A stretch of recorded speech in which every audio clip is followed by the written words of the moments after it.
Hey everybody, recording a second video. I put the fan on because it's way too hot and I was sweating doing the first video. So hopefully it's not too loud. I wanted to do, this isn't really as much of an update as more of kind of an explanation. A couple people, I've posted online that I've been doing charts to monitor Arctic ice extent using the JAXA data. And a couple people have been interested in seeing the charts and how they work. And if you're not, that's okay. But if you are one of those few people, this video is for you.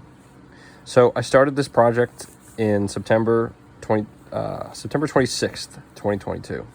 So what you're seeing here is I took, at that time, the extent data, which was 4.85 million kilometers squared for that year, 2022, last year. I took all of the years that were lower than that number. So you can see the numbers descend. It should go from lowest to highest almost every single time. And what I'll do is I'll start with this date. So I don't change, once the first date is written out, I don't change any of the years. We just go through the numbers, and then the next week, depending on how many numbers there are, I change it. So as you can see here in September, when we got to like the bottom of where the ice extent was for 2022, we were still 11th lowest, or 10th lowest, sorry.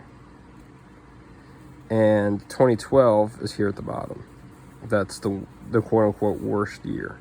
So you can see from these numbers, and if you need to pause this at any point, please feel free to check the data. I don't want to go over every single number on every page because there's quite a few pages.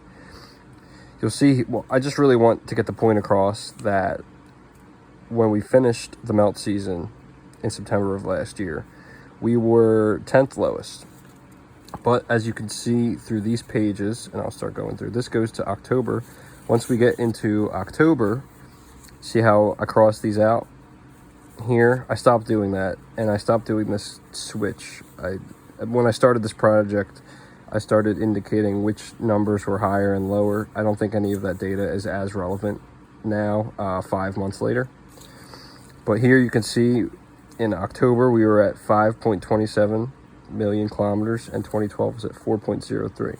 Another thing you'll notice if you pause this video at any point is the gap between these numbers relatively narrows. Right now it's about 1.24, so about 1.25 million kilometers of ice extent difference between 2022 and the record.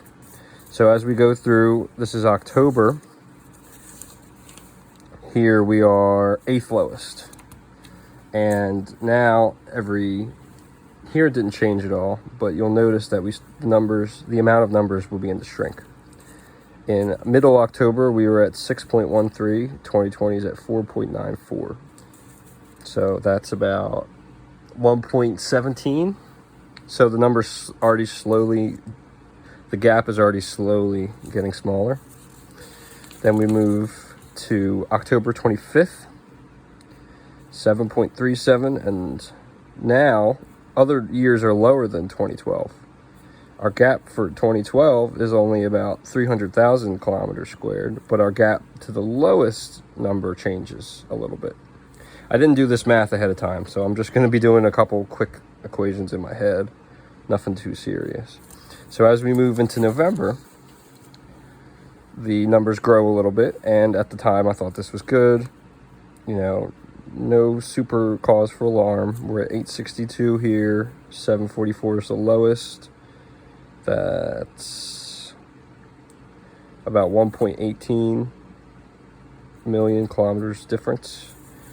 And then as we move through November, stays about the same. We have just about 9.44 to 8.46. That's 980,000 kilometers. So we've got the gap narrowed to under 1 million between us and the bottom by November. Now remember, I'm recording this in April, of 2023.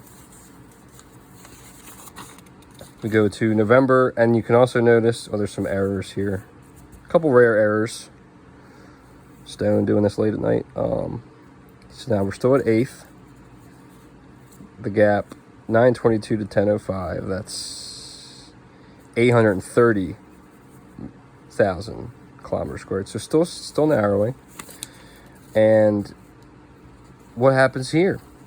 As you notice, from the 5th, when we switch over, it's 8th lowest, but now we've gotten all the way down to 3rd lowest.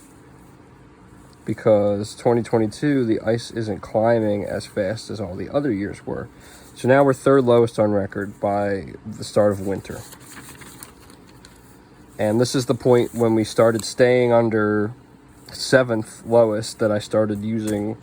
I felt like I was wasting too much paper, so I started doubling the charts. So this chart, there's only 320,000 kilometer extent difference. This one is actually less. It's 260,000 kilometers. So we're getting really close to the bottom here. Missed that date for some reason. The last day of the year. It's weird. And then once you get to January of 2023, you can see we stay at 4th lowest on record most of the time. Very little extent gain.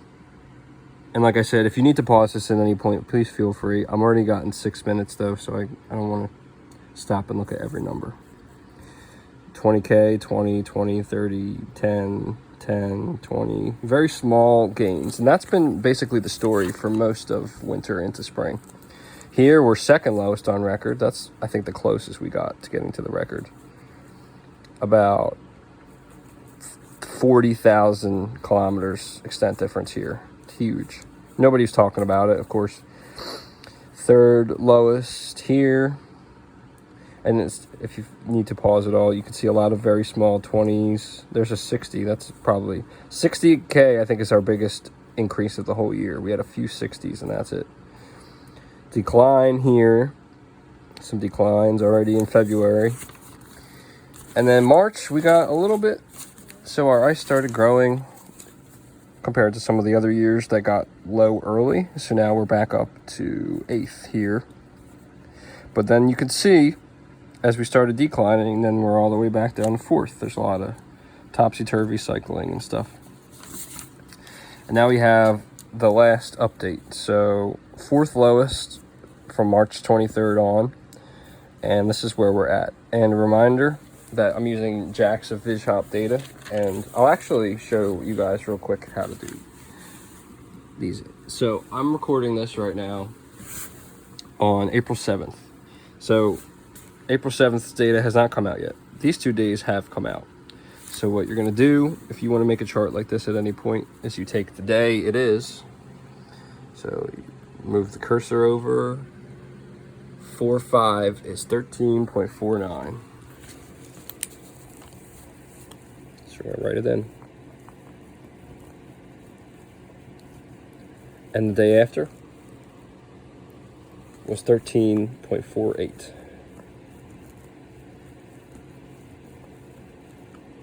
Okay, so you can see, right, as of yesterday, we're 470,000 kilometers from the bottom, which was 2019. Remember how I said, if you check the video I just recorded, the other one, these 3 years are the main lows, 23, 16, and 19. Or you could just say these 2 years are the main lows, 16 and 19, because our year is not done, it doesn't count. So I tried to be brief. This is already like almost 10 minutes, but I've been doing this as a hobby for like 6 or 7 months just to keep myself grounded and see what the numbers are and not lose sight of, you know, the fact that we're still going towards a BOE. It's just a matter of whether it'll be this year or not. All right, thanks for checking in, and I hope to grab some more content for you guys soon. I've been missed doing this, and I'm going to try to get back into the swing of things.